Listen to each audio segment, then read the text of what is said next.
What's up, good people? Welcome back to the channel. Today's video is a little different. Instead of making cold process soap, I will be making melt and pour soap. What is melt and pour soap? It's pretty much what it sounds like. It's a pre-made soap base that you cut into smaller pieces, melt down, and then customize yourself. If you're new here, my name is Kiana. I am the owner for a soap company where we specialize in sending love in soap form to get your body clean and to also motivate you in between. It's more than soap. It's really a lifestyle. But let's get right back into this melt and pour. I melted these in the microwave in 30-second bursts and stirred until fully melted. If you heat the base up for too long, it will have a bad smell, it can get thick, and it can burn, and that's not what you want. So here I am checking the temperature because I do not want it to be too hot before adding my sweet almond oil. Too much oil and it will affect the melt and pour soap lather. The recommended amount of extra oil is 1 teaspoon per pound of soap base. So boom, sweet almond oil is being stirred in. Okie dokie, this is the last layer needed for this soap. I am using a 5-pound mold, so I have 5 pounds of soap, and I'm going to check the temperature and add the sweet almond oil and fragrance oil, just like the rest of them.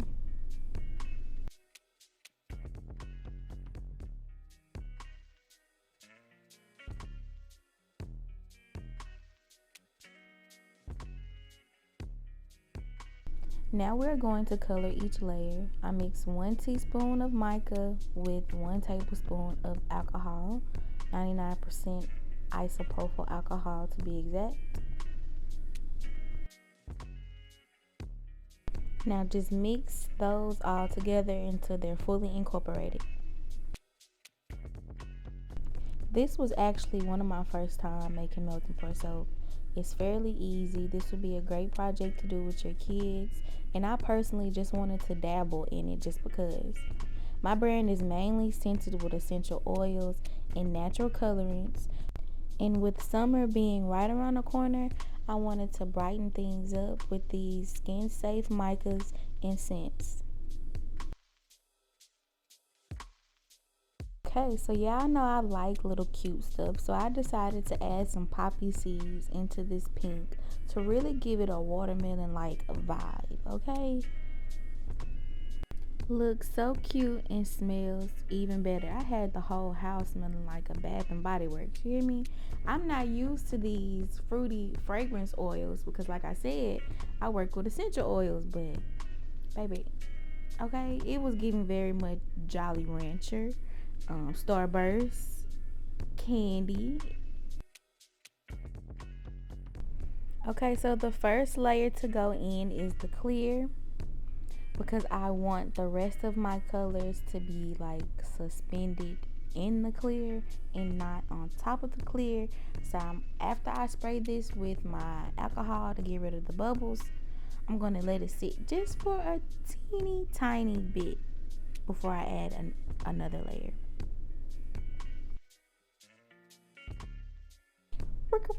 Back to putting my wrist to work on the ones and twos. You want to make sure that you're constantly stirring to keep it keep your soap batter as fluid as possible.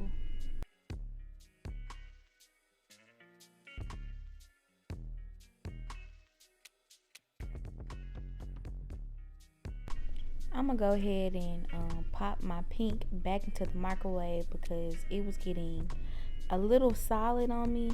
Okay, so I'm gonna go in with the green first just because it's where I want it to be, unlike the others. And it went just how I expected it. It went into the clear, so that's good. I'm gonna give my pink a stir just to melt some of those chunks some more because I did pop it back into the microwave. Okay, spraying with the alcohol to pop any bubbles, and now for the white layer. And it kind of goes through the clear a little bit, but it sits on top, and that's okay. We're going to keep moving. Now for the pink, I see some big chunks in the pink. I'm going to have to take it back to the microwave. Running back and forth to the microwave. Something I do not have to worry about when making cold process soap. Best believe I got my steps in on this day. So I came back to spray my top, and I'm going to have to go back in with another layer because at this point, I don't have time to just be waiting on this pink to get his mind together. So off to the microwave again. Okay, let's get this show on the road. White going in. Great. Green going in. Great. Yes, we're moving now. Spray the air bubbles out. Back to the microwave. We are almost to the finish line, folks. I don't do that. I was tripping. This ain't no cold process soap. You can't texture the top of a melting pour. Or could you? I don't think you can. No, definitely can't. So now I'm gonna go in, get those air bubbles out, and I'm going to put what I have left of the clear on top. Don't you go anywhere because I'm definitely going to show you the cut, and I'm going to show you how to store your melt and pour soaps because it is different than cold process soap. Okay, so this is what it looks like before I cut it, before it cools down. Couldn't really get the clear coat as smooth as I wanted to, man. It really do cool down really fast. Very different from cold process soap, but I did have fun making this. I'm glad I experienced what it's like making soap the melt and pour style. Yeah, I'm excited to see what this bad boy look like. Okay, so here it is. This is the loaf. You can see where some of the three colors pierce. Look at all the poppy seeds at the bottom. You can see where on one side where most of the colors pierce through the clear, but on the other side it's like a layer effect. I'm good with that. I'm just gonna quickly trim up the sides because it is a little bumpy because I couldn't get it as smooth as I wanted to. And yeah, we finna get to cutting. Alright, you want to make sure you wait at least 4 to 6 hours before cutting, or a little longer, just to avoid cutting it while it's still warm. Since I did not have one of those crinkle cutters, like actual soap crinkle cutters, like that's made to cut melt and pours, I figured the best way for me to get even bars was just to use my wire from my soap cutter to indent where I should cut and then cut with the crinkle cutter. It was a little time consuming, but we got the job done.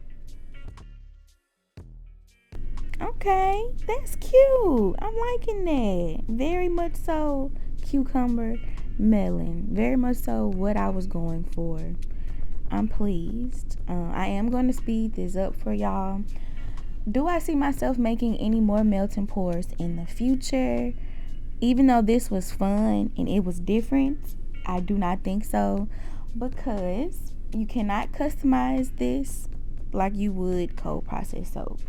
It's nothing like really customizing your own soap. Picking the ingredients and knowing the qualities and properties that those ingredients bring to your soap is nothing like that. In melt and pours, you don't have a say at all. What is already in the soap base, you only have a say in what scent you're using, what colors you're using, and what little 3% of oil you can use. But yeah, I'm glad I experienced it because I just love the way that melt and pours look. But it is definitely not for us. Y'all see what I did there? But if it's for you, then hey, go out there and make you some melt and pour soap. It's still way better than a commercial brand. Okay, friend, this is the last step that you need to take when making melt and pour soaps.